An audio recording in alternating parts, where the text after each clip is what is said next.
D'autres conseils pour se tourner vers des aliments sains et moins chers dans quelques instants. Restez avec nous, à tout de suite. Après la pub, vous verrez comment faire des économies et manger sainement avec les protéines végétales que contiennent les légumes secs.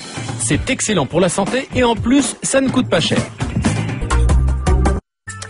E=M6, comment choisir des aliments sains et moins chers, deuxième partie. La viande est notre source principale de protéines, ces molécules indispensables à notre organisme.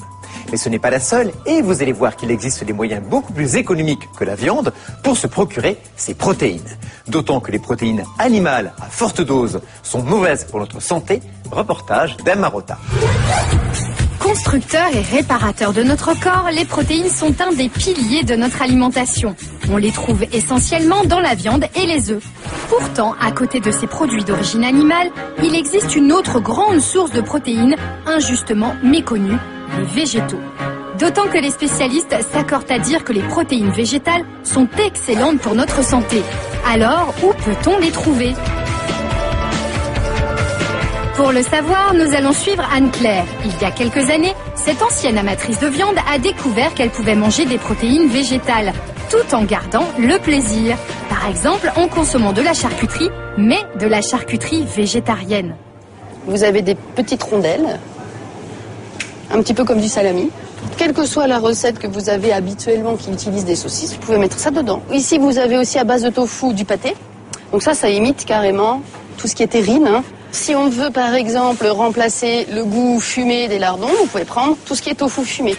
Le secret de ces charcuteries, elles contiennent notamment du tofu, c'est-à-dire de la pâte de soja très riche en protéines et de la farine de froment. Ça a presque le goût de la viande, presque la texture de la viande, mais c'est garanti 100% végétal. Autre grande source de protéines végétales, les légumineuses, autrement dit la famille des haricots et des lentilles. Le mieux, c'est de les associer avec des céréales. Une association qui est courante, c'est de cuire du riz et puis d'y associer des lentilles, par exemple. Hein. Des lentilles vertes ou alors des lentilles corail. Les lentilles corail, elles cuisent très très vite. Elles ont un très bon goût. Une autre association qui est traditionnelle et qu'on trouve par exemple en Amérique du Sud, c'est l'association haricots rouges avec maïs. Si vous mangez une fois par jour et pas nécessairement en même temps, une portion de céréales et une portion de légumineuses, vous aurez votre ration de protéines. Simple, sain et vous allez le voir, particulièrement économique. Démonstration au supermarché. Voici pour une famille de 5 personnes la portion en protéines végétales. 500 g de légumineuses et céréales mélangées. Verdict à la caisse. 1,97 € s'il vous plaît. Manger des protéines végétales, c'est donc particulièrement économique. D'accord, mais est-ce aussi bon que la viande ? Direction la cuisine d'Anne-Claire pour quelques recettes gourmandes. Première recette, la quiche au faux lardon. Prenez du tofu soyeux, il remplacera la crème et sera 10 fois moins calorique. Préparez votre tarte comme d'habitude, enfin ajoutez le tofu fumé en guise de faux lardon. Si je compare au goût qui me reste des lardons, je trouve que ceux-ci ont un goût plus fin et surtout qu'ils sont beaucoup moins gras. Deuxième recette, un sandwich avec de la charcuterie végétale. Troisième recette, des roulés à base de pâte feuilletée avec de fausses saucisses. Et enfin, du steak 100% végétal.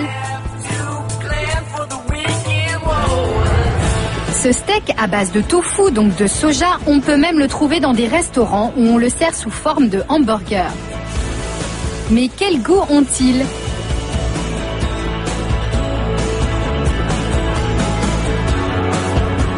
Aurélien et Cannes, grands amateurs de hamburgers, ont accepté de les tester.